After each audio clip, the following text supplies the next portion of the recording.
The Dhammapada, translated by F. Max Müller, read by Mark Cassidy. Chapter 1. The Twin Verses.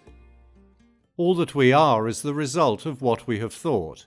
It is founded on our thoughts. It is made up of our thoughts.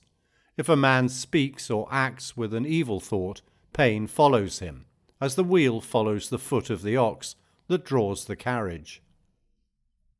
All that we are is the result of what we have thought. It is founded on our thoughts. It is made up of our thoughts. If a man speaks or acts with a pure thought, happiness follows him, like a shadow that never leaves him. He abused me, he beat me, he defeated me, he robbed me. In those who harbour such thoughts, hatred will never cease. He abused me, he beat me, he defeated me, he robbed me. In those who do not harbour such thoughts, hatred will cease. For hatred does not cease by hatred at any time. Hatred ceases by love. This is an old rule. The world does not know that we must all come to an end here, but those who know it, their quarrels cease at once. He who lives looking for pleasures only, his senses uncontrolled, immoderate in his food, idle and weak, Mara the tempter will certainly overthrow him, as the wind throws down a weak tree. He who lives without looking for pleasures, his senses well controlled, moderate in his food, faithful and strong, him Mara will certainly not overthrow, any more than the wind throws down a rocky mountain. He who wishes to put on the yellow dress without having cleansed himself from sin, who disregards temperance and truth, is unworthy of the yellow dress. But he who has cleansed himself from sin is well grounded in all virtues, and regards all temperance and truth. He is indeed worthy of the yellow dress. They who imagine truth in untruth, and see untruth in truth, never arrive at truth, but follow vain desires. They who know truth in truth, and untruth in untruth, arrive at truth, and follow true desires. As rain breaks through an ill-thatched house, passion will break through an unreflecting mind. As rain does not break through a well-thatched house, passion will not break through a well-reflecting mind. The evildoer mourns in this world, and he mourns in the next. He mourns in both. He mourns and suffers when he sees the evil of his own work. The virtuous man delights in this world, and he delights in the next. He delights in both. He delights and rejoices when he sees the purity of his own work. The evildoer suffers in this world, and he suffers in the next. He suffers in both. He suffers when he thinks of the evil he has done. He suffers more when going on the evil path. The virtuous man is happy in this world, and he is happy in the next. He is happy in both. He is happy when he thinks of the good he has done. He is still more happy when going on the good path. The thoughtless man, even if he can recite a large portion of the law, but is not a doer of it, has no share in the priesthood, but he is like a cowherd counting the cows of others. The follower of the law, even if he can recite only a small portion of the law, but having forsaken passion and hatred and foolishness, possesses true knowledge and serenity of mind. He, caring for nothing in this world or that to come, has indeed a share in the priesthood. Chapter 2. On Earnestness. Earnestness is the path of immortality, nirvana; thoughtlessness the path of death. Those who are in earnest do not die. Those who are thoughtless are as if dead already. Those who are advanced in earnestness, having understood this clearly, delight in earnestness, and rejoice in the knowledge of the Arias, the elect. These wise people, meditative, steady, always possessed of strong powers, attain to nirvana, the highest happiness. If an earnest person has roused himself, if he is not forgetful, if his deeds are pure, if he acts with consideration, if he restrains himself and lives according to law, then his glory will increase. By rousing himself, by earnestness, by restraint and control, the wise man may make for himself an island which no flood can overwhelm.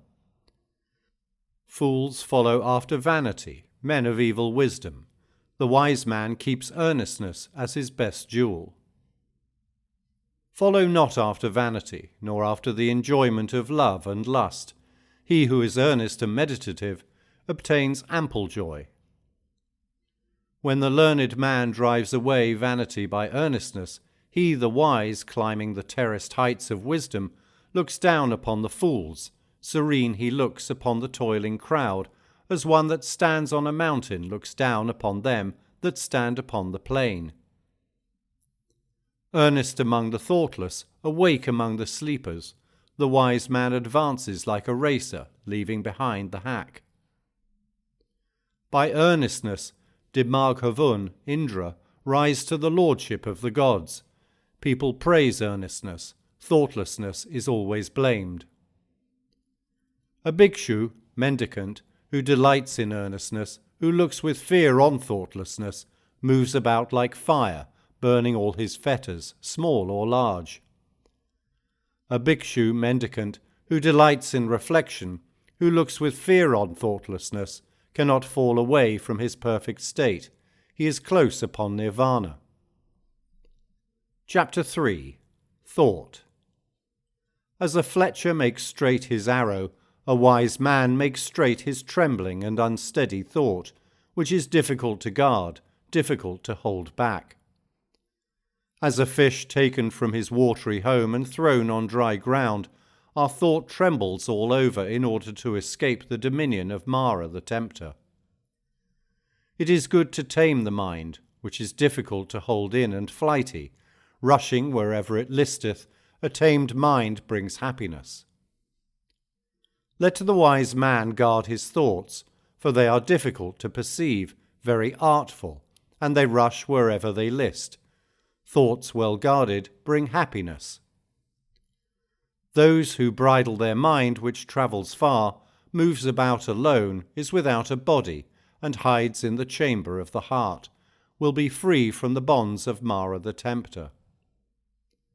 If a man's thoughts are unsteady, if he does not know the true law, if his peace of mind is troubled, his knowledge will never be perfect. If a man's thoughts are not dissipated, if his mind is not perplexed, if he has ceased to think of good or evil, then there is no fear for him while he is watchful.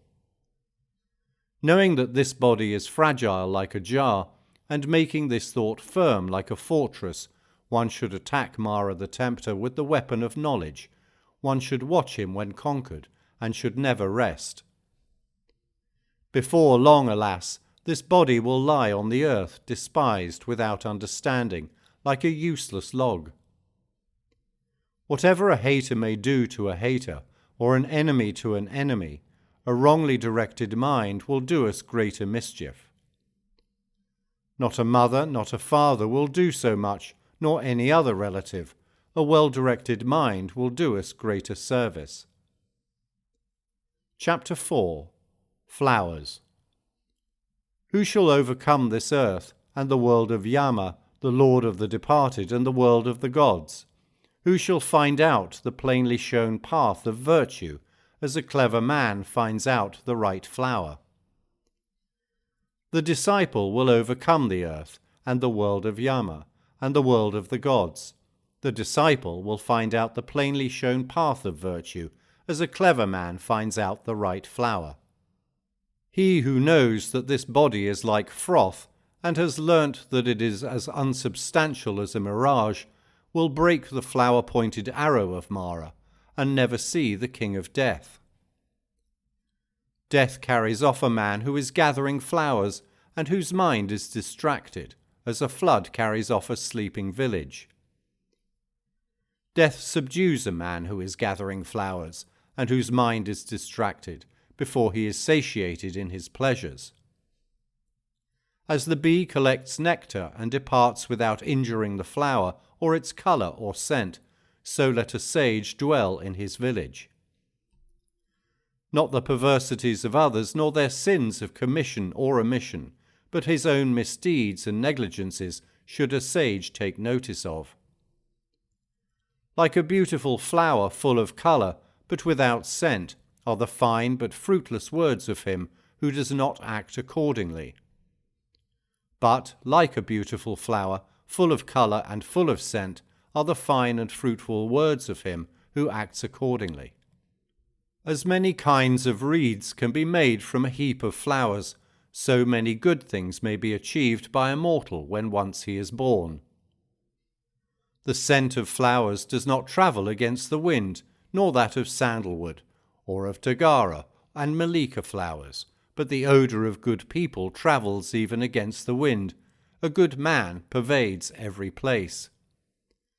Sandalwood or tagara, a lotus flower or a vasiki, among these sorts of perfumes, the perfume of virtue is unsurpassed. Mean is the scent that comes from tagara and sandalwood. The perfume of those who possess virtue rises up to the gods as the highest. Of the people who possess these virtues, who live without thoughtlessness, and who are emancipated through true knowledge, Mara the tempter never finds the way. As on a heap of rubbish cast upon the highway, the lily will grow full of sweet perfume and delight. Thus the disciple of the truly enlightened Buddha shines forth by his knowledge among those who are like rubbish, among the people that walk in darkness. Chapter 5. The Fool. Long is the night to him who is awake, long is a mile to him who is tired, long is life to the foolish who do not know the true law. If a traveller does not meet with one who is his better or his equal, let him firmly keep to his solitary journey. There is no companionship with a fool. These sons belong to me, and this wealth belongs to me. With such thoughts a fool is tormented. He himself does not belong to himself. How much less sons and wealth? The fool who knows his foolishness is wise at least so far, but a fool who thinks himself wise, he is called a fool indeed. If a fool be associated with a wise man even all his life, he will perceive the truth as little as a spoon perceives the taste of soup. If an intelligent man be associated for 1 minute only with a wise man, he will soon perceive the truth as the tongue perceives the taste of soup. Fools of little understanding have themselves for their greatest enemies, for they do evil deeds which must bear bitter fruits. That deed is not well done of which a man must repent, and the reward of which he receives crying and with a tearful face. No, that deed is well done of which a man does not repent, and the reward of which he receives gladly and cheerfully. As long as the evil deed done does not bear fruit, the fool thinks it is like honey, but when it ripens, then the fool suffers grief. Let a fool month after month eat his food like an ascetic, with the tip of a blade of kusa grass, and yet he is not worth the 16th particle of those who have well weighed the law. An evil deed, like newly drawn milk, does not turn suddenly. Smouldering like fire covered by ashes, it follows the fool. And when the evil deed, after it has become known, brings sorrow to the fool, then it destroys his bright lot, nay, it cleaves his head. Let the fool wish for a false reputation, for precedence among the Bhikshus, for lordship in the convents, for worship among other people. May both the layman and he who has left the world think that this is done by me. May they be subject to me in everything which is to be done or is not to be done. Thus is the mind of the fool, and his desire and pride increase. One is the road that leads to wealth, another the road that leads to nirvana. If the Bhikshu, the disciple of Buddha, has learnt this, he will not yearn for honour. He will strive after separation from the world. Chapter 6. The Wise Man, Pandita. If you see an intelligent man who tells you where true treasures are to be found, who shows what is to be avoided, and administers reproofs, follow that wise man. It will be better, not worse, for those who follow him.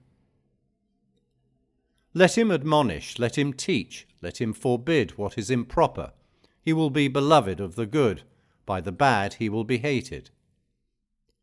Do not have evil doers for friends, do not have low people for friends. Have virtuous people for friends, have for friends the best of men. He who drinks in the law lives happily with a serene mind. The sage rejoices always in the law, as preached by the elect. Arias. Well makers lead the water wherever they like. Fletchers bend the arrow. Carpenters bend a log of wood. Wise people fashion themselves. As a solid rock is not shaken by the wind, wise people falter not amidst blame and praise. Wise people, after they have listened to the laws, become serene, like a deep, smooth, and still lake.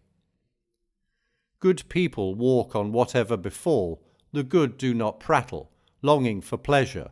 Whether touched by happiness or sorrow, wise people never appear elated or depressed. If whether for his own sake or for the sake of others, a man wishes neither for a son nor for wealth nor for lordship, and if he does not wish for his own success by unfair means, then he is good, wise, and virtuous. Few are there among men who arrive at the other shore, become Arhats. The other people here run up and down the shore.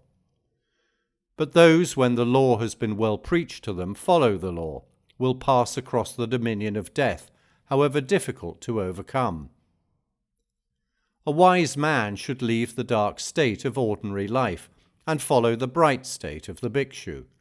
After going from his home to a homeless state, he should, in his retirement, look for enjoyment where there seemed to be no enjoyment. Leaving all pleasures behind and calling nothing his own, the wise man should purge himself from all the troubles of the mind. Those whose mind is well grounded in the 7 elements of knowledge, who without clinging to anything rejoice in freedom from attachment, whose appetites have been conquered, and who are full of light, are free even in this world. Chapter 7. The Venerable, Arhat. There is no suffering for him who has finished his journey and abandoned grief, who has freed himself on all sides and thrown off all fetters. They depart with their thoughts well collected. They are not happy in their abode. Like swans who have left their lake, they leave their house and home. Men who have no riches, who live on recognized food, who have perceived void and unconditioned freedom, nirvana, their path is difficult to understand, like that of birds in the air. He whose appetites are stilled, who is not absorbed in enjoyment, who has perceived void and unconditioned freedom, nirvana, his path is difficult to understand, like that of birds in the air. The gods even envy him whose senses, like horses well broken in by the driver, have been subdued, who is free from pride and free from appetites. Such a one who does his duty is tolerant like the earth, like Indra's bolt. He is like a lake without mud. No new births are in store for him. His thought is quiet. Quiet are his word and deed, when he has obtained freedom by true knowledge, when he has thus become a quiet man. The man who is free from credulity, but knows the uncreated, who has cut all ties, removed all temptations, renounced all desires, he is the greatest of men. In a hamlet or in a forest, in the deep water or on the dry land, wherever venerable persons, Arhanta, dwell, that place is delightful. Forests are delightful. Where the world finds no delight, there the passionless will find delight, for they look not for pleasures. Chapter 8. The Thousands. Even though a speech be 1,000 of words, but made up of senseless words, one word of sense is better, which if a man hears, he becomes quiet. Even though a gatha, poem, be 1,000 of words, but made up of senseless words, one word of a gatha is better, which if a man hears, he becomes quiet. Though a man recite 100 gathas made up of senseless words, one word of the law is better, which if a man hears, he becomes quiet. If one man conquer in battle 1,000 times 1,000 men, and if another conquer himself, he is the greatest of conquerors. One's own self conquered is better than all other people. Not even a god, a Gandharva, not Mara, with Brahman, could change into defeat the victory of a man who has vanquished himself and always lives under restraint. If a man for 100 years sacrifice month after month with 1,000, and if he but for one moment pay homage to a man whose soul is grounded in true knowledge, better is that homage than sacrifice for 100 years. If a man for 100 years worship Agni, fire, in the forest, and if he but for one moment pay homage to a man whose soul is grounded in true knowledge, better is that homage than sacrifice for 100 years. Whatever a man sacrifice in this world as an offering, or as an oblation for a whole year in order to gain merit, the whole of it is not worth a quarter, a farthing. Reverence shown to the righteous is better. He who always greets and constantly reveres the aged, 4 things will increase to him, viz., life, beauty, happiness, power. But he who lives 100 years vicious and unrestrained, a life of one day is better if a man is virtuous and reflecting. And he who lives 100 years ignorant and unrestrained, a life of one day is better if a man is wise and reflecting. And he who lives 100 years idle and weak, a life of one day is better if a man has attained firm strength. And he who lives 100 years not seeing beginning and end, a life of one day is better if a man sees beginning and end. And he who lives 100 years not seeing the immortal place, a life of one day is better if a man sees the immortal place. And he who lives 100 years not seeing the highest law, a life of one day is better if a man sees the highest law. Chapter 9. Evil. If a man would hasten towards the good, he should keep his thought away from evil. If a man does what is good slothfully, his mind delights in evil. If a man commits a sin, let him not do it again. Let him not delight in sin. Pain is the outcome of evil. If a man does what is good, let him do it again. Let him delight in it. Happiness is the outcome of good. Even an evildoer sees happiness as long as his evil deed has not ripened, but when his evil deed has ripened, then does the evildoer see evil. Even a good man sees evil days, as long as his good deed has not ripened, but when his good deed has ripened, then does the good man see happy days. Let no man think lightly of evil, saying in his heart, "It will not come nigh unto me." Even by the falling of water drops a water pot is filled. The fool becomes full of evil, even if he gather it little by little. Let no man think lightly of good, saying in his heart, "It will not come nigh unto me." Even by the falling of water drops a water pot is filled. The wise man becomes full of good, even if he gather it little by little. Let a man avoid evil deeds, as a merchant, if he has few companions and carries much wealth, avoids a dangerous road, as a man who loves life avoids poison. He who has no wound on his hand may touch poison with his hand. Poison does not affect one who has no wound, nor is there evil for one who does not commit evil. If a man offend a harmless, pure, and innocent person, the evil falls back upon that fool, like light dust thrown up against the wind. Some people are born again. Evildoers go to hell. Righteous people go to heaven. Those who are free from all worldly desires attain nirvana. Not in the sky, not in the midst of the sea, not if we enter into the clefts of the mountains, is there known a spot in the whole world where a man might be freed from an evil deed. Not in the sky, not in the midst of the sea, not if we enter into the clefts of the mountains, is there known a spot in the whole world where death could not overcome the mortal. Chapter 10. Punishment. All men tremble at punishment, all men fear death. Remember that you are like unto them, and do not kill nor cause slaughter. All men tremble at punishment, all men love life.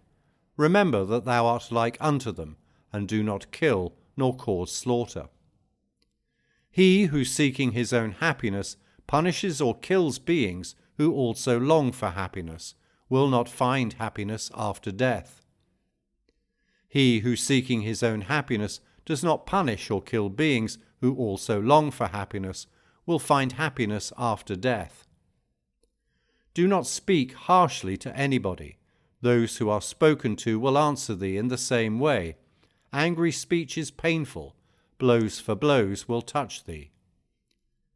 If, like a shattered metal plate, gong, thou utter not, then thou hast reached nirvana.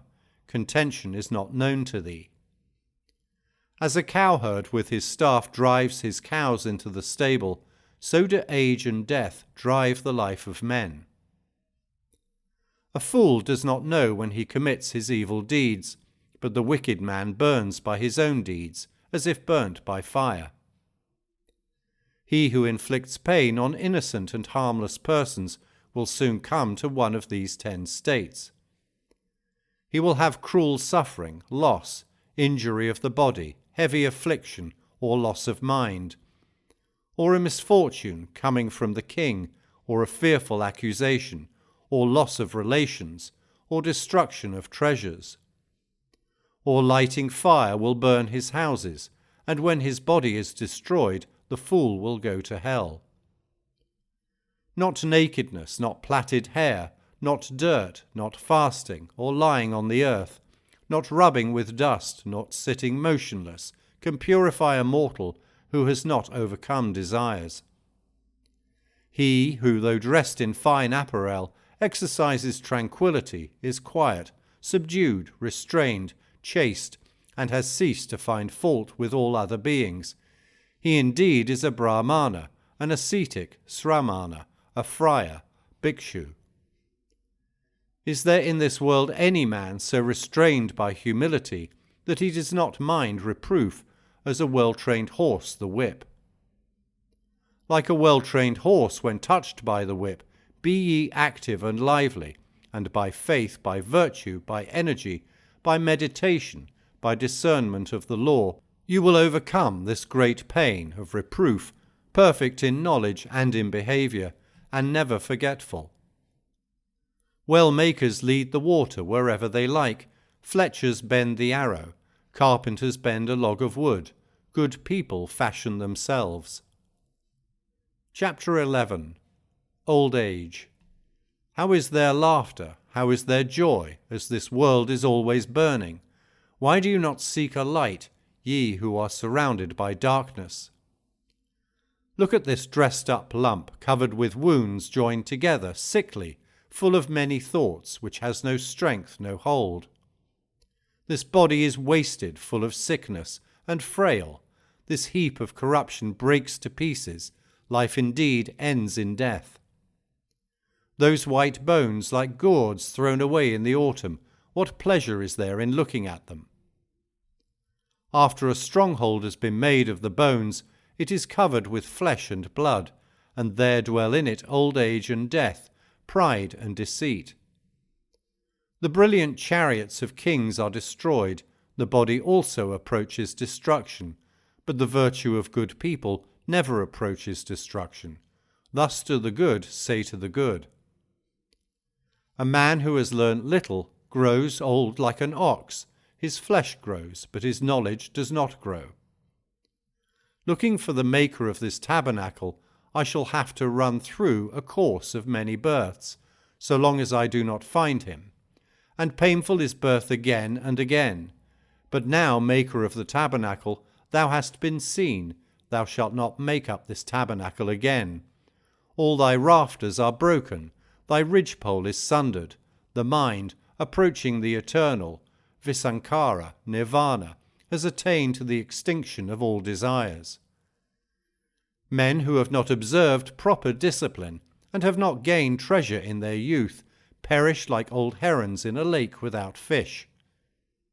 Men who have not observed proper discipline, and have not gained treasure in their youth, lie like broken bows, sighing after the past. Chapter 12. Self. If a man holds himself dear, let him watch himself carefully. During one at least out of the 3 watches, a wise man should be watchful. Let each man direct himself first to what is proper, then let him teach others. Thus a wise man will not suffer. If a man make himself as he teaches others to be, then being himself well subdued, he may subdue others. One's own self is indeed difficult to subdue. Self is the lord of self. Who else could be the lord? With self well subdued, a man finds a lord, such as few can find. The evil done by oneself, self-begotten, self-bred, crushes the foolish as a diamond breaks a precious stone. He whose wickedness is very great brings himself down to that state where his enemy wishes him to be, as a creeper does with the tree which it surrounds. Bad deeds, and deeds hurtful to ourselves, are easy to do. What is beneficial and good, that is very difficult to do. The foolish man who scorns the rule of the Venerable, Arhat, of the elect, Arya, of the virtuous, and follows false doctrine, he bears fruit to his own destruction, like the fruits of the Kataka reed. By oneself the evil is done, by oneself one suffers, by oneself evil is left undone, by oneself one is purified. Purity and impurity belong to oneself.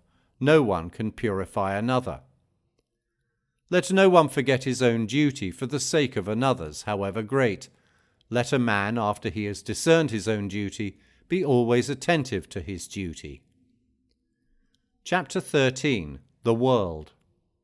Do not follow the evil law. Do not live on in thoughtlessness. Do not follow false doctrine. Be not a friend of the world. Rouse thyself. Do not be idle. Follow the law of virtue. The virtuous rests in bliss in this world and in the next.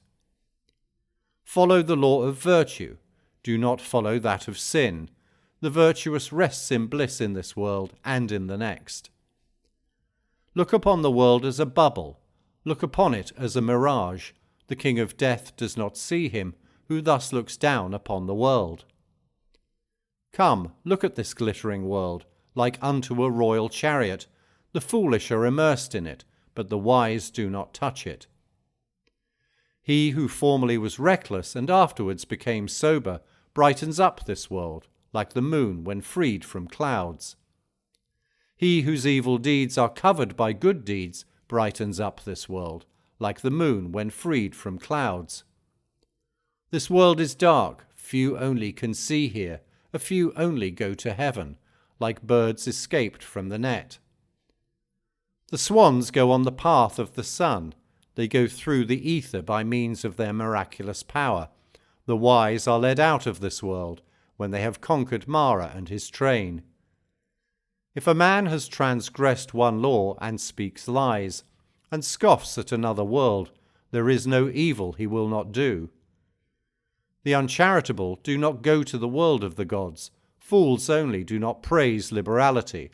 A wise man rejoices in liberality, and through it becomes blessed in the other world. Better than sovereignty over the earth, better than going to heaven, better than lordship over all worlds, is the reward of the first step in holiness. Chapter 14.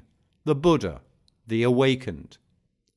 He whose conquest is not conquered again, into whose conquest no one in this world enters, by what track can you lead him, the awakened, the omniscient, the trackless? He whom no desire with its snares and poisons can lead astray, by what track can you lead him, the awakened, the omniscient, the trackless? Even the gods envy those who are awakened and not forgetful. who are given to meditation, who are wise, and who delight in the repose of retirement from the world. Difficult to obtain is the conception of men, difficult is the life of mortals, difficult is the hearing of the true law, difficult is the birth of the awakened, the attainment of Buddhahood.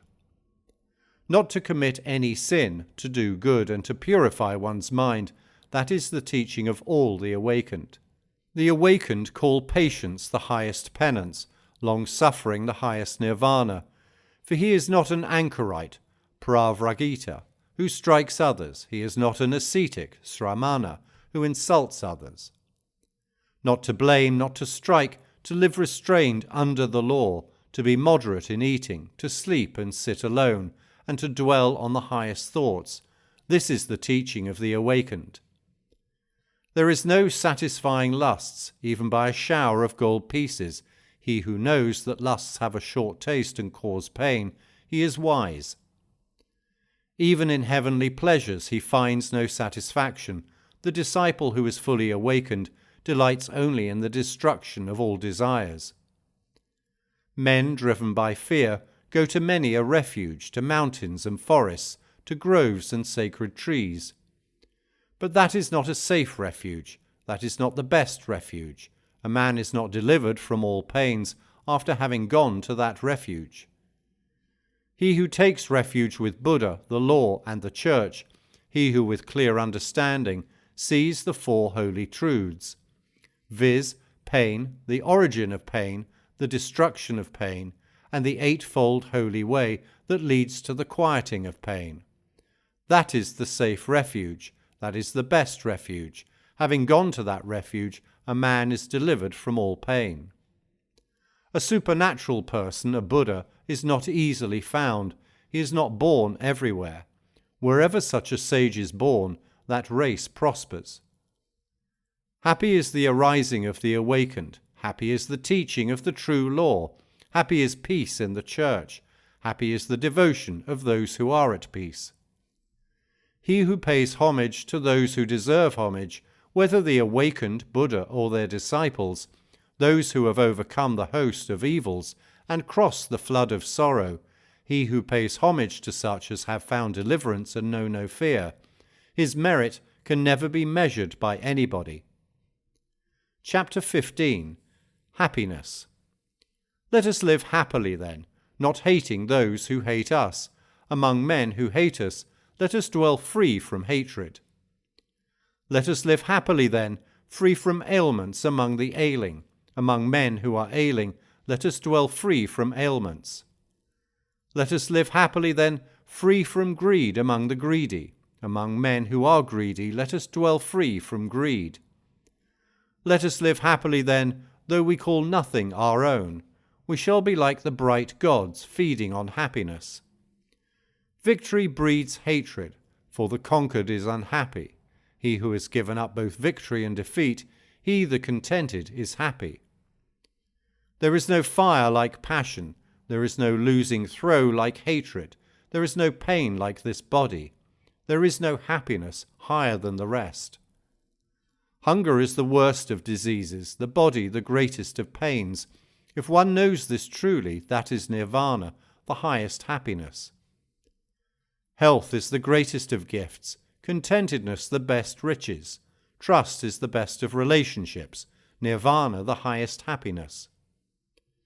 He who has tasted the sweetness of solitude and tranquillity is free from fear and free from sin, while he tastes the sweetness of drinking in the law. The sight of the elect, Arya, is good. To live with them is always happiness. If a man does not see fools, he will be truly happy. He who walks in the company of fools suffers a long way. Company with fools, as with an enemy, is always painful. Company with the wise is pleasure, like meeting with kinsfolk. Therefore one ought to follow the wise, the intelligent, the learned, the much enduring, the dutiful, the elect. One ought to follow a good and wise man, as the moon follows the path of the stars. Chapter 16. Pleasure. He who gives himself to vanity and does not give himself to meditation forgetting the real aim of life and grasping at pleasure, will in time envy him who has exerted himself in meditation. Let no man ever look for what is pleasant or what is unpleasant. Not to see what is pleasant is pain, and it is pain to see what is unpleasant. Let therefore no man love anything. Loss of the beloved is evil. Those who love nothing and hate nothing have no fetters. From pleasure comes grief. From pleasure comes fear. He who is free from pleasure knows neither grief nor fear. From affection comes grief. From affection comes fear. He who is free from affection knows neither grief nor fear. From lust comes grief. From lust comes fear. He who is free from lust knows neither grief nor fear. From love comes grief. From love comes fear. He who is free from love knows neither grief nor fear. From greed comes grief. From greed comes fear. He who is free from greed knows neither grief nor fear. He who possesses virtue and intelligence, who is just, speaks the truth, and does what is his own business. Him the world will hold dear. He in whom a desire for the ineffable nirvana has sprung up, who is satisfied in his mind, and whose thoughts are not bewildered by love, he is called Urdhvam Srotas, carried upwards by the stream. Kinsmen, friends, and lovers salute a man who has been long away, and returns safe from afar. In like manner his good works receive him who has done good, and has gone from this world to the other, as kinsmen receive a friend on his return. Chapter 17. Anger. Let a man leave anger, let him forsake pride, let him overcome all bondage. No sufferings befall the man who is not attached to name and form, and who calls nothing his own. He who holds back rising anger like a rolling chariot, him I call a real driver. Other people are but holding the reins. Let a man overcome anger by love. Let him overcome evil by good. Let him overcome the greedy by liberality, the liar by truth. Speak the truth, do not yield to anger. Give if thou art asked for little. By these 3 steps thou wilt go near the gods. The sages who injure nobody, and who always control their body, they will go to the unchangeable place, nirvana, where if they have gone, they will suffer no more. Those who are ever watchful, who study day and night, and who strive after nirvana, their passions will come to an end. This is an old saying. O Atula, this is not only of today. They blame him who sits silent. They blame him who speaks much. They also blame him who says little. There is no one on earth who is not blamed. There never was, there never will be, nor is there now, a man who is always blamed, or a man who is always praised. But he whom those who discriminate praise continually day after day, as without blemish, wise, rich in knowledge and virtue, who would dare to blame him like a coin made of gold from the Gambu river? Even the gods praise him. He is praised even by Brahman. Beware of bodily anger, and control thy body. Leave the sins of the body, and with thy body practice virtue. Beware of the anger of the tongue, and control thy tongue. Leave the sins of the tongue, and practice virtue with thy tongue. Beware of the anger of the mind, and control thy mind. Leave the sins of the mind, and practice virtue with thy mind. The wise who control their body, who control their tongue, the wise who control their mind, are indeed well controlled. Chapter 18. Impurity. Thou art now like a sear leaf. The messengers of death, Yama, have come near to thee. Thou standest at the door of thy departure, and thou hast no provision for thy journey. Make thyself an island, work hard, be wise. When thy impurities are blown away, and thou art free from guilt, thou wilt enter into the heavenly world of the elect, Arya. Thy life has come to an end. Thou art come near to death, Yama. There is no resting place for thee on the road, and thou hast no provision for thy journey. Make thyself an island, work hard, be wise. When thy impurities are blown away, and thou art free from guilt. Thou wilt not enter again into birth and decay. Let a wise man blow off the impurities of his self, as a smith blows off the impurities of silver one by one, little by little, and from time to time. As the impurity which springs from the iron, when it springs from it, destroys it, thus do a transgressor's own works lead him to the evil path. The taint of prayers is non-repetition, the taint of houses non-repair, the taint of the body is sloth, the taint of a watchman thoughtlessness. Bad conduct is the taint of woman, greediness the taint of a benefactor. Tainted are all evil ways in this world and in the next. But there is a taint worse than all taints. Ignorance is the greatest taint. O mendicants, throw off that taint and become taintless. Life is easy to live for a man who is without shame, a crow hero, a mischief maker, an insulting, bold, and wretched fellow. But life is hard to live for a modest man, who always looks for what is pure, who is disinterested, quiet, spotless, and intelligent. He who destroys life, who speaks untruth, who in this world takes what is not given him, who goes to another man's wife. And the man who gives himself to drinking intoxicating liquors, he, even in this world, digs up his own root. O man, know this, that the unrestrained are in a bad state.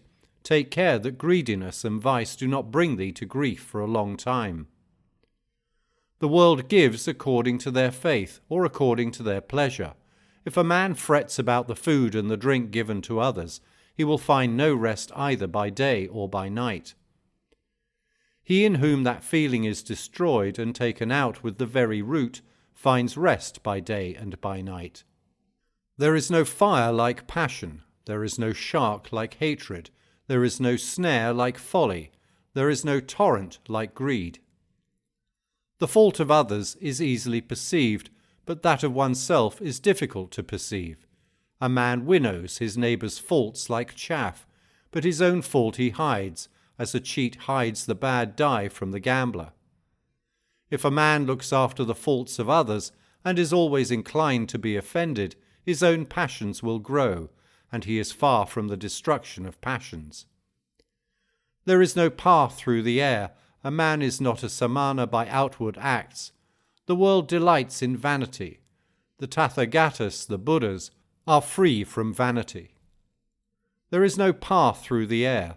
A man is not a samana by outward acts. No creatures are eternal, but the awakened Buddha are never shaken. Chapter 19. The Just. A man is not just if he carries a matter by violence. No, he who distinguishes both right and wrong, who is learned and leads others, not by violence but by law and equity, and who is guarded by the law and intelligent, he is called just. A man is not learned because he talks much. He who is patient, free from hatred and fear, he is called learned. A man is not a supporter of the law because he talks much. Even if a man has learnt little, but sees the law bodily, he is a supporter of the law, a man who never neglects the law. A man is not an elder because his head is grey.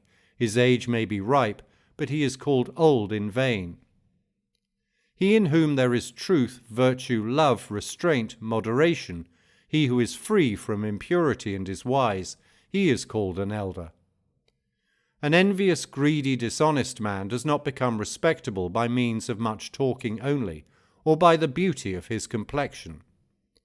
He in whom all this is destroyed and taken out with the very root, he, when freed from hatred and wise, is called respectable. Not by tonsure does an undisciplined man who speaks falsehood become a samana. Can a man be a samana who is still held captive by desire and greediness?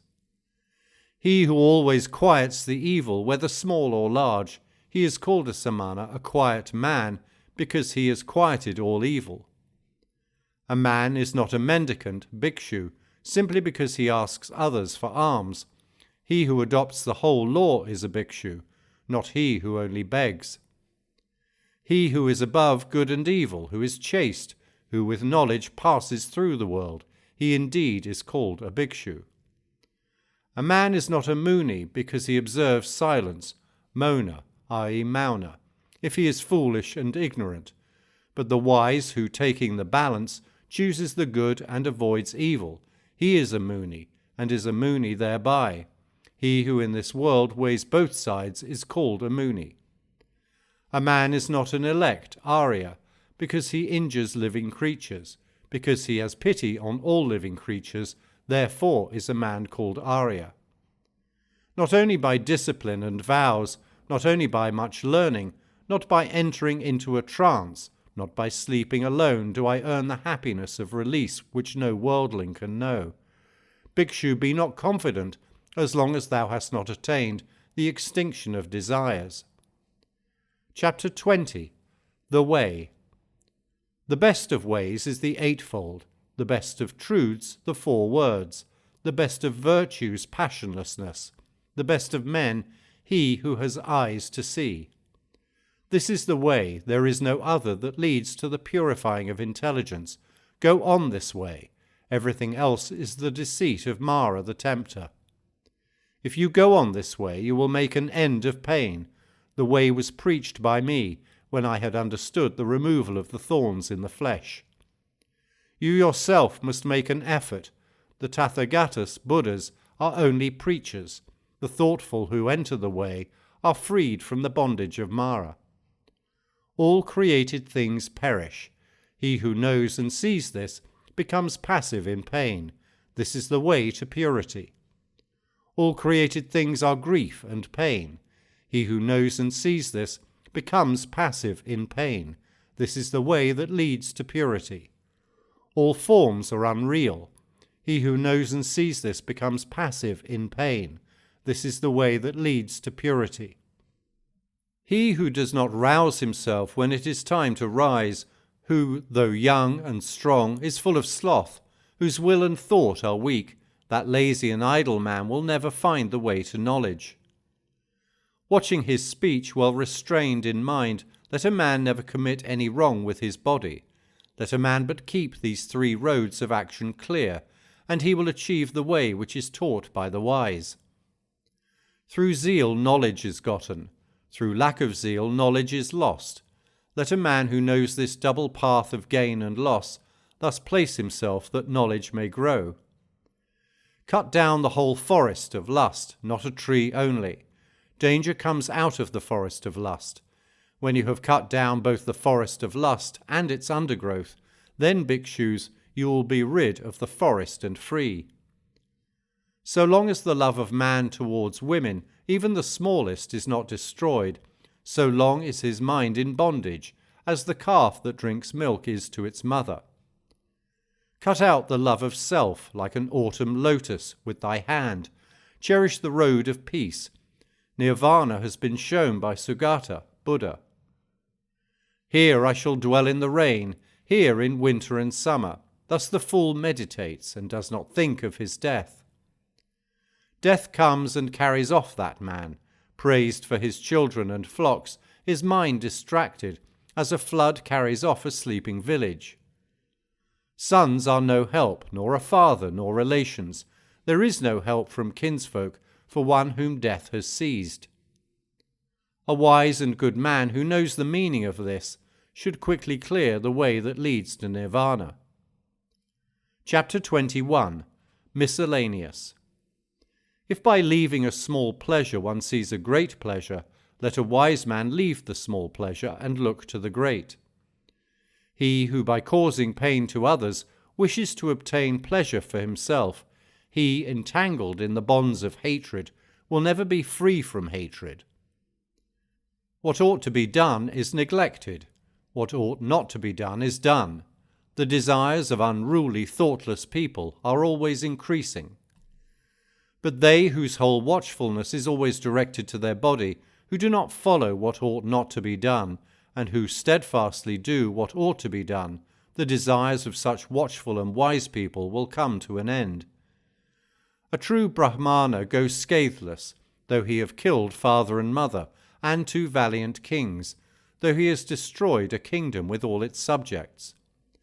A true Brahmana goes scatheless, though he have killed father and mother, and 2 holy kings, and an eminent man besides.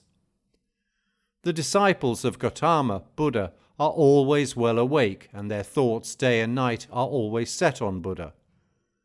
The disciples of Gautama are always well awake, and their thoughts day and night are always set on the law. The disciples of Gautama are always well awake, and their thoughts day and night are always set on the church. The disciples of Gautama are always well awake, and their thoughts day and night are always set on their body. The disciples of Gautama are always well awake, and their mind day and night always delights in compassion. The disciples of Gautama are always well awake, and their mind day and night always delights in meditation. It is hard to leave the world to become a friar. It is hard to enjoy the world. Hard is the monastery, painful are the houses.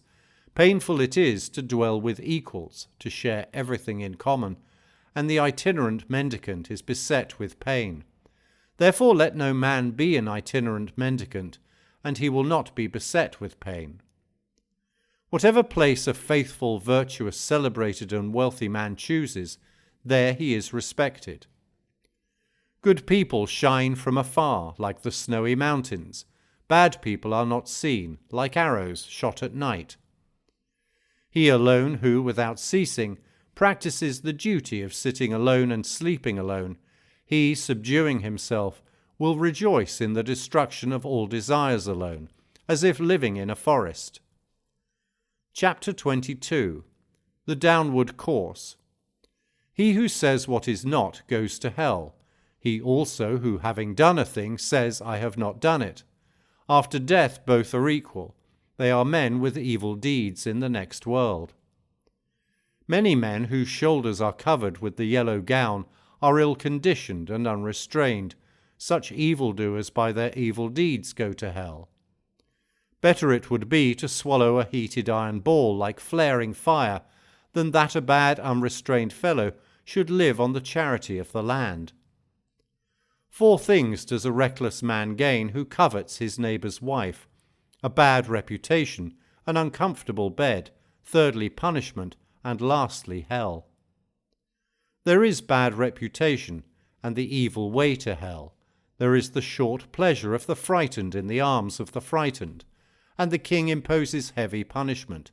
Therefore let no man think of his neighbour's wife. As a grass blade, if badly grasped, cuts the arm, badly practised asceticism leads to hell. An act carelessly performed, a broken vow, and hesitating obedience to discipline, all this brings no great reward. If anything is to be done, let a man do it. Let him attack it vigorously. A careless pilgrim only scatters the dust of his passions more widely. An evil deed is better left undone, for a man repents of it afterwards. A good deed is better done, for having done it, one does not repent. Like a well-guarded frontier fort, with defences within and without, so let a man guard himself. Not a moment should escape, for they who allow the right moment to pass suffer pain when they are in hell. They who are ashamed of what they ought not to be ashamed of, and are not ashamed of what they ought to be ashamed of, such men embracing false doctrines enter the evil path. They who fear when they ought not to fear, and fear not when they ought to fear, such men embracing false doctrines enter the evil path. They who forbid when there is nothing to be forbidden, and forbid not when there is something to be forbidden, such men embracing false doctrines enter the evil path. They who know what is forbidden as forbidden, and what is not forbidden as not forbidden, such men embracing the two doctrine enter the good path. Chapter 23. The Elephant. Silently shall I endure abuse as the elephant in battle endures the arrow sent from the bow, for the world is ill-natured. They lead a tamed elephant to battle. The king mounts a tamed elephant. The tamed is the best among men, he who silently endures abuse. Mules are good if tamed, and noble Sindhu horses, and elephants with large tusks, but he who tames himself is better still. For with these animals does no man reach the untrodden country, nirvana, where a tamed man goes on a tamed animal, viz., on his own well-tamed self. The elephant, called Dhanapalaka, his temples running with sap and difficult to hold, does not eat a morsel when bound. The elephant longs for the elephant grove. If a man becomes fat and a great eater, if he is sleepy and rolls himself about, that fool, like a hog fed on wash, is born again and again. This mind of mine went formerly wandering about as it liked, as it listed, as it pleased, but I shall now hold it in thoroughly, as the rider who holds the hook holds in the furious elephant. Be not thoughtless, watch your thoughts. Draw yourself out of the evil way, like an elephant sunk in mud. If a man find a prudent companion who walks with him, is wise and lives soberly, he may walk with him, overcoming all dangers, happy but considerate. If a man find no prudent companion who walks with him, is wise and lives soberly, let him walk alone, like a king who has left his conquered country behind, like an elephant in the forest. It is better to live alone, there is no companionship with a fool. Let a man walk alone, let him commit no sin, with few wishes, like an elephant in the forest. If an occasion arises, friends are pleasant, enjoyment is pleasant, whatever be the cause. A good work is pleasant in the hour of death. The giving up of all grief is pleasant. Pleasant in the world is the state of a mother, pleasant the state of a father, pleasant the state of a samana, pleasant the state of a brahmana. Pleasant is virtue lasting to old age, pleasant is a faith firmly rooted, pleasant is attainment of intelligence, pleasant is avoiding of sins. Chapter 24. Thirst. The thirst of a thoughtless man grows like a creeper. He runs from life to life, like a monkey seeking fruit in the forest. Whomsoever this fierce thirst overcomes, full of poison in this world, his sufferings increase like the abounding birana grass. He who overcomes this fierce thirst, difficult to be conquered in this world, sufferings fall off from him, like water drops from a lotus leaf. This salutary word I tell you, do ye, as many as are here assembled, dig up the root of thirst, as he who wants the sweet-scented Osira root must dig up the birana grass, that Mara the tempter may not crush you again and again, as the stream crushes the reeds. As a tree, even though it has been cut down, is firm so long as its root is safe and grows again, thus, unless the feeders of thirst are destroyed, the pain of life will return again and again. He whose thirst running towards pleasure is exceeding strong in the 36 channels, the waves will carry away that misguided man, viz., his desires which are set on passion. The channels run everywhere. The creeper of passion stands sprouting. If you see the creeper springing up, cut its root by means of knowledge. A creature's pleasures are extravagant and luxurious, sunk in lust and looking for pleasure. Men undergo again and again birth and decay.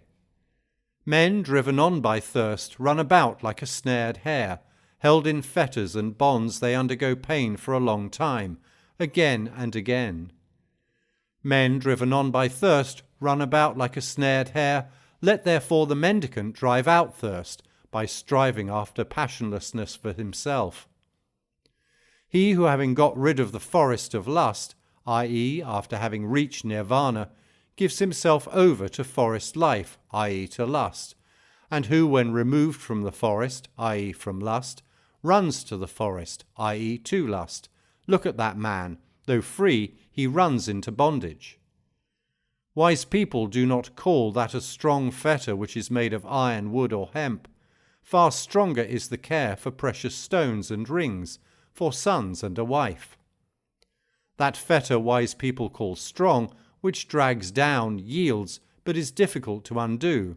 After having cut this at last, people leave the world free from cares, and leaving desires and pleasures behind. Those who are slaves to passions run down with the stream of desires as a spider runs down the web which he has made himself. When they have cut this at last, wise people leave the world free from cares, leaving all affection behind.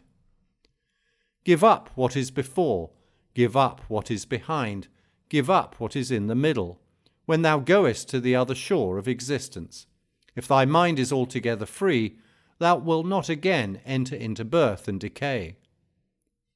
If a man is tossed about by doubts, full of strong passions, and yearning only for what is delightful, his thirst will grow more and more, and he will indeed make his fetters strong. If a man delights in quieting doubts, and always reflecting dwells on what is not delightful, the impurity of the body, etc., he certainly will remove, nay, he will cut, the fetter of Mara. He who has reached the consummation, who does not tremble, who is without thirst and without sin, he has broken all the thorns of life. This will be his last body. He who is without thirst and without affection, who understands the words and their interpretation, who knows the order of letters, those which are before and which are after, he has received his last body. He is called the great sage, the great man. I have conquered all, I know all. In all conditions of life I am free from taint. I have left all, and through the destruction of thirst I am free. Having learnt myself, whom shall I teach? The gift of the law exceeds all gifts. The sweetness of the law exceeds all sweetness. The delight in the law exceeds all delights. The extinction of thirst overcomes all pain. Pleasures destroy the foolish, if they look not for the other shore. The foolish by his thirst for pleasures destroys himself, as if he were his own enemy. The fields are damaged by weeds. Mankind is damaged by passion. Therefore a gift bestowed on the passionless brings great reward. The fields are damaged by weeds. Mankind is damaged by hatred. Therefore a gift bestowed on those who do not hate brings great reward. The fields are damaged by weeds. Mankind is damaged by vanity. Therefore a gift bestowed on those who are free from vanity brings great reward. The fields are damaged by weeds. Mankind is damaged by lust. Therefore a gift bestowed on those who are free from lust brings great reward. Chapter 25. The Bhikshu, Mendicant. Restraint in the eye is good. Good is restraint in the ear. In the nose, restraint is good. Good is restraint in the tongue. In the body, restraint is good. Good is restraint in speech. In thought, restraint is good. Good is restraint in all things. A bhikshu restrained in all things is freed from all pain. He who controls his hand, he who controls his feet, he who controls his speech, he who is well controlled, he who delights inwardly, who is collected, who is solitary and content, him they call bhikshu. The bhikshu who controls his mouth, who speaks wisely and calmly, who teaches the meaning and the law, his word is sweet. He who dwells in the law, delights in the law, meditates on the law, follows the law, that bhikshu will never fall away from the true law. Let him not despise what he has received, nor ever envy others. A mendicant who envies others does not obtain peace of mind. A bhikshu who, though he receives little, does not despise what he has received, even the gods will praise him if his life is pure and if he is not slothful. He who never identifies himself with name and form and does not grieve over what is no more, he indeed is called a bhikshu. The bhikshu who acts with kindness, who is calm in the doctrine of Buddha, will reach the quiet place, nirvana, cessation of natural desires and happiness. O bhikshu, empty this boat. If emptied, it will go quickly. Having cut off passion and hatred, thou wilt go to nirvana. Cut off the 5 senses, leave the 5, rise above the 5.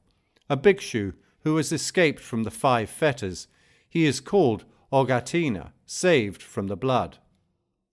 Meditate, O bhikshu, and be not heedless. Do not direct thy thought to what gives pleasure, that thou mayest not for thy heedlessness have to swallow the iron ball in hell, and that thou mayest not cry out when burning, this is pain. Without knowledge there is no meditation.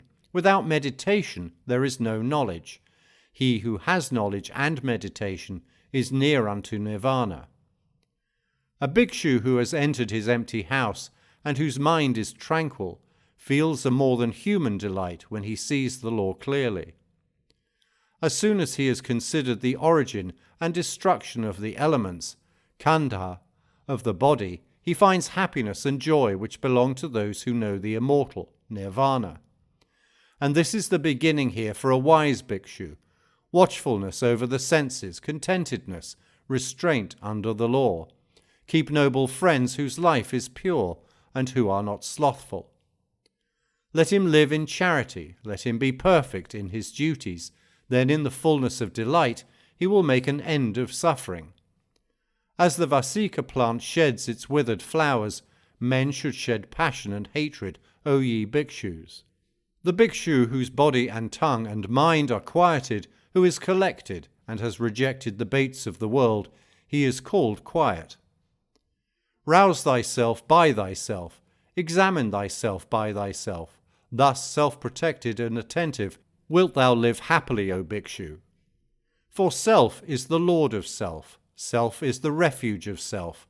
Therefore curb thyself as the merchant curbs a good horse. The bhikshu full of delight, who is calm in the doctrine of Buddha, will reach the quiet place, nirvana, cessation of natural desires and happiness. He who even as a young bhikshu applies himself to the doctrine of Buddha brightens up this world, like the moon when free from clouds. Chapter 26. The Brahmana, Arhat. Stop the stream valiantly, drive away the desires, O Brahmana. When you have understood the destruction of all that was made, you will understand that which was not made. If the Brahmana has reached the other shore in both laws, in restraint and contemplation, all bonds vanish from him who has obtained knowledge. He for whom there is neither this nor that shore, nor both, him the fearless and unshackled, I call indeed a Brahmana. He who is thoughtful, blameless, settled, dutiful, without passions, and who has attained the highest end, him I call indeed a Brahmana. The sun is bright by day, the moon shines by night, the warrior is bright in his armour, the Brahmana is bright in his meditation, but Buddha the awakened is bright with splendour day and night. Because a man is rid of evil, therefore he is called a Brahmana. Because he walks quietly, therefore he is called a Samana. Because he has sent away his own impurities, therefore he is called Pravragita, Pabagita, a pilgrim. No one should attack a Brahmana, but no Brahmana, if attacked, should let himself fly at his aggressor. Woe to him who strikes a Brahmana, more woe to him who flies at his aggressor. It advantages a Brahmana not a little if he holds his mind back from the pleasures of life. When all wish to injure has vanished, pain will cease. Him I call indeed a Brahmana who does not offend by body, word, or thought, and is controlled on these 3 points. After a man has once understood the law as taught by the well-awakened Buddha, let him worship it carefully, as the Brahmana worships the sacrificial fire. A man does not become a Brahmana by his plaited hair, by his family, or by birth. In whom there is truth and righteousness he is blessed. He is a Brahmana. What is the use of plaited hair, O fool? What of the raiment of goatskins? Within thee there is ravening, but the outside thou makest clean. The man who wears dirty raiments, who is emaciated and covered with veins, who lives alone in the forest and meditates, him I call indeed a Brahmana. I do not call a man a Brahmana because of his origin or of his mother. He is indeed arrogant and he is wealthy. But the poor, who is free from all attachments, him I call indeed a Brahmana. Him I call indeed a Brahmana who has cut all fetters, who never trembles, is independent and unshackled. Him I call indeed a Brahmana who has cut the strap and the thong, the chain with all that pertains to it, who has burst the bar and is awakened. Him I call indeed a Brahmana who, though he has committed no offence, endures reproach, bonds and stripes, who has endurance for his force and strength for his army. Him I call indeed a Brahmana who is free from anger, dutiful, virtuous, without appetite, who is subdued and has received his last body. Him I call indeed a Brahmana who does not cling to pleasures, like water on a lotus leaf, like a mustard seed on the point of a needle. Him I call indeed a Brahmana who even here knows the end of his suffering, has put down his burden, and is unshackled. Him I call indeed a Brahmana whose knowledge is deep, who possesses wisdom, who knows the right way and the wrong, and has attained the highest end. Him I call indeed a Brahmana who keeps aloof both from laymen and from mendicants, who frequents no houses, and has but few desires. Him I call indeed a Brahmana who finds no fault with other beings, whether feeble or strong, and does not kill nor cause slaughter. Him I call indeed a Brahmana who is tolerant with the intolerant, mild with fault-finders, and free from passion among the passionate. Him I call indeed a Brahmana from whom anger and hatred, pride and envy have dropped like a mustard seed from the point of a needle. Him I call indeed a Brahmana who utters true speech, instructive and free from harshness, so that he offend no one. Him I call indeed a Brahmana who takes nothing in the world that is not given him, be it long or short, small or large, good or bad. Him I call indeed a Brahmana who fosters no desires for this world or for the next, has no inclinations, and is unshackled. Him I call indeed a Brahmana who has no interests, and when he has understood the truth, does not say how, and who has reached the depth of the immortal. Him I call indeed a Brahmana who in this world is above good and evil, above the bondage of both, free from grief, from sin, and from impurity. Him I call indeed a Brahmana who is bright like the moon, pure, serene, undisturbed, and in whom all gaiety is extinct. Him I call indeed a Brahmana who has traversed this miry road, the impassable world and its vanity, who has gone through and reached the other shore, is thoughtful, guileless, free from doubts, free from attachment and content. Him I call indeed a Brahmana who in this world, leaving all desires, travels about without a home, and in whom all concupiscence is extinct. Him I call indeed a Brahmana who, leaving all longings, travels about without a home, and in whom all covetousness is extinct. Him I call indeed a Brahmana who, after leaving all bondage to men, has risen above all bondage to the gods, and is free from all and every bondage. Him I call indeed a Brahmana who has left what gives pleasure and what gives pain, who is cold and free from all germs of renewed life, the hero who has conquered all the worlds. Him I call indeed a Brahmana who knows the destruction and the return of beings everywhere, who is free from bondage, welfaring Sugata, and awakened Buddha. Him I call indeed a Brahmana whose path the gods do not know, nor spirits, Gandharvas, nor men whose passions are extinct, and who is an Arhat, Venerable. Him I call indeed a Brahmana who calls nothing his own, whether it be before, behind, or between, who is poor and free from the love of the world. Him I call indeed a Brahmana, the manly, the noble, the hero, the great sage, the conqueror, the impassible, the accomplished, the awakened. Him I call indeed a Brahmana who knows his former abodes, who sees heaven and hell, has reached the end of births, is perfect in knowledge, a sage, and whose perfections are all perfect.